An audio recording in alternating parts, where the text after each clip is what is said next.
নমস্কার, খুল্লাম খুল্লাতে আপনার সবাইকে স্বাগত জানাচ্ছি। দর্শকরা, প্রথমে অনুরোধ, আপনারা ভিডিওটি দেখার আগে আপনারা যারা যারা ইউটিউবে দেখছেন তারা সাবস্ক্রাইব করবেন, এবং যারা যারা ফেসবুকে দেখছেন তারা অবশ্যই লাইক করবেন, কমেন্ট করবেন, শেয়ার করবেন, কারণ এই ভিডিওটি প্রত্যেকের কাছে পৌঁছুক এটাই আমরা চাই, এবং গুড জার্নালিজমকে আপনারা উৎসাহিত করবেন এটা আমরা আশা করছি।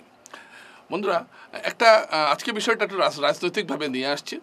একটা তো চর্চা খুব ভালোভাবে চলছে, আমি লক্ষ্য করছি গত নির্বাচনের সময় থেকে এবং এখন পর্যন্ত, যে মুসলমান ভোট বিজেপির দিকে যাচ্ছে। শিলচর এবং করিমগঞ্জ লোকসভা আসনে কতটা মুসলমান ভোট বিজেপির দিকে যাবে এ নিয়ে চলছেন চুলচেরা বিশ্লেষণ, এবং বিজেপি দাবি করছে তারা করিমগঞ্জ আসনে 1,20,000 থেকে 1.5 লক্ষ মুসলিম ভোট পাবে, এবং শিলচর আসনেও তারা একটা বিরাট সংখ্যক মুসলিম ভোট পাবে। এই যে দাবি, এই দাবির পেছনে কতটুকু যৌক্তিকতা আছে এটা আজ আমি এখানে এই অনুষ্ঠানে আমি বিশ্লেষণ করব। করিমগঞ্জে প্রথমে আমি করিমগঞ্জের ক্ষেত্রে এসেছি, কারণ করিমগঞ্জে মুসলিম ভোট পাওয়াটা বিজেপির জন্য অত্যন্ত প্রয়োজন, কারণ করিমগঞ্জে জিততে হলে সংখ্যালঘুদের একটা ভোট বিজেপিকে পেতেই হবে, এবং সেই চেষ্টা বিজেপি প্রথম থেকেই করে যাচ্ছে। গত 2021 সালের নির্বাচনে মুখ্যমন্ত্রী হিমন্ত বিশ্ব শর্মা বলেছিলেন যে মুসলমানদের ভোট তাদের প্রয়োজন নেই, কিন্তু এবারে দেখা যাচ্ছে উল্টো চিত্র। পুরো মুসলমানের ভোট পাওয়ার জন্য বিজেপি নেতারা প্রাণপাত পরিশ্রম করেছেন, এবং এখন নির্বাচন শেষ হওয়ার পর কতটা মুসলমান ভোট পেলেন এ নিয়ে তারা বিশ্লেষণ করছেন অফিসে বসে।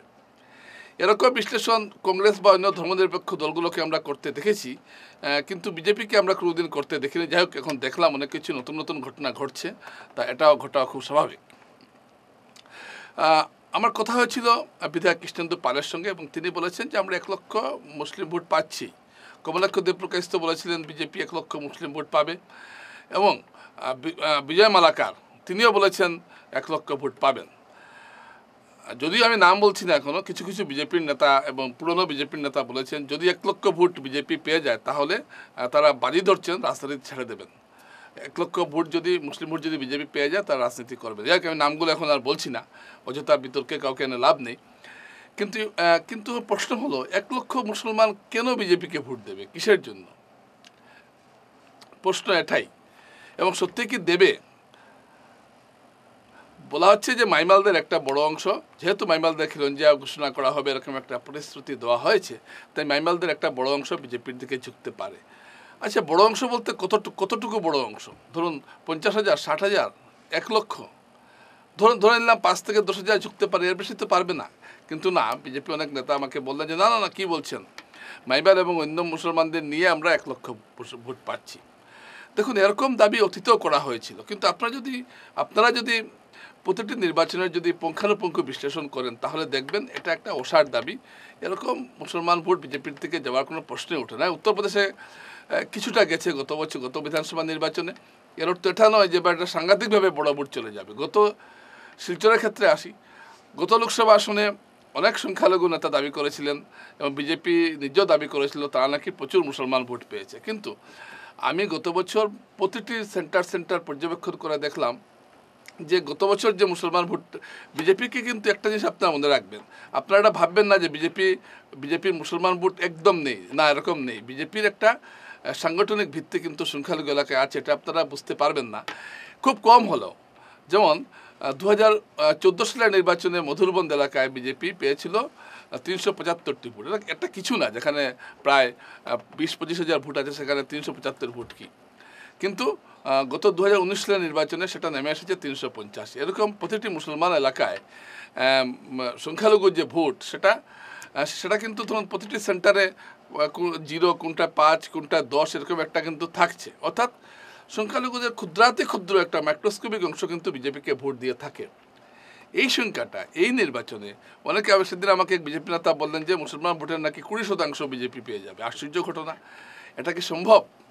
তার মানে 20% মানে কম না, মুসলমান ভোট প্রায় 3,70,000 পড়েছে। এর মধ্যে প্রায় যদি 20% ভোট হয় তাহলে সেটা প্রায় 70-80 হাজার হবে, এবং আরও কিছু ভোট মিলিয়ে 1 লাখ পাবেন। এসব হলো অসার দাবি, এসব হওয়ার কোনো কথা নয়। তবে অন্যবার চাইতে বেশি মুসলমান ভোট এবার বিজেপির দিকে আসতে পারে, এটা একটা সম্ভাবনা দেখা দিয়েছে, কারণ কিছু বেনিফিশিয়ারি আছেন যারা অনেকগুলো বেনিফিট পেয়েছেন। তারা আসবেন। কিন্তু আমার একটা বিশ্লেষণে মনে হচ্ছে আপনারা নির্বাচনের পর মিলিয়ে নেবেন যে মুসলমান ভোট খুব একটা বিজেপির দিকে যাবে এমন কোনো সম্ভাবনা দেখা যায়নি। গতবার করিমগঞ্জে যে বিজেপি জিতেছিল সেটা মূলত জিতেছিল কংগ্রেস এবং AUDF-এর ভোট ভাগাভাগির ফলে।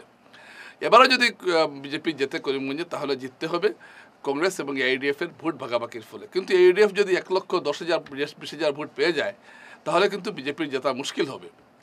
তো এটা ঠিক যে বিজেপি একটা অন্যবারের তুলনায় একটা মোটামুটি একটা উল্লেখযোগ্য সংখ্যালঘু ভোট এবার বিজেপি পাবে, এটা আমি নিশ্চিতভাবে বলতে পারি। কিন্তু এটা এমন নয় যে 1 লক্ষ ভোট হয়ে যাবে, এটা অসম্ভব। কারণ যা খোঁজখবর পেয়েছি তাতে এটাই মনে হচ্ছে পারে। প্রতিবারই ভোটের পর সংখ্যালঘু এলাকায় একটা কথা শোনা যায় সংখ্যালঘু, এবার বিজেপি প্রচুর সংখ্যালঘু ভোট পাবে। অনেক অনেক আমাদের যে মুসলমান বন্ধুবান্ধব আছেন তারা বলবেন না আমাদের এদিকে প্রচুর এবার পদ্ধতি ভোট পড়েছে। কিন্তু নির্বাচনের পর দেখা যায় সেই চিত্র আর থাকে না। কারণ ঠিক যত নির্বাচন সামনে আসবে মানসিকতাটা অন্যরকম হয়ে যায়, সবারই হয়। সুতরাং এই জায়গায় যেমন শিলচরে আপনারা দেখবেন যে মুসলমান ভোট ভাগ হবে। আমি ভোটের আগের দিনও বিশ্লেষণ করেছিলাম যে মুসলমান ভোট পরিষ্কারভাবে 3টা ভাগে ভাগ হচ্ছে। কিন্তু দেখা গেল বিভিন্ন এলাকা থেকে যা খবর এলো তাতে দেখা গেল একচেটিয়া মুসলমান ভোট কংগ্রেসের দিকে গেছে, কিছু কিছু তৃণমূলের দিকে গেছে, কিছু কিছু খুব ক্ষুদ্র অংশ হয়তো বিজেপির দিকে গেছে। তাই এই যে একটা দাবি, আমি এই দাবিকে খুব একটা সত্য বলে মনে করতে পারছি না। কারণ অতীত ইতিহাস এবং বাস্তবের যে ঘটনাবলী প্রমাণ করছে যে সংখ্যালঘু ভোট খুব একটা বিজেপির দিকে চলে যাবে এমনটা ভাবার দরকার নেই, এমনটা ভাবার কোনো অবকাশ এখন পর্যন্ত ঘটেনি। যাই হোক, আজকে আমি খুল্লাতে কথাটা বললাম, আপনারা নির্বাচনের পর মিলিয়ে নেবেন আমার কথা ঠিক হয়েছে কি না। নমস্কার।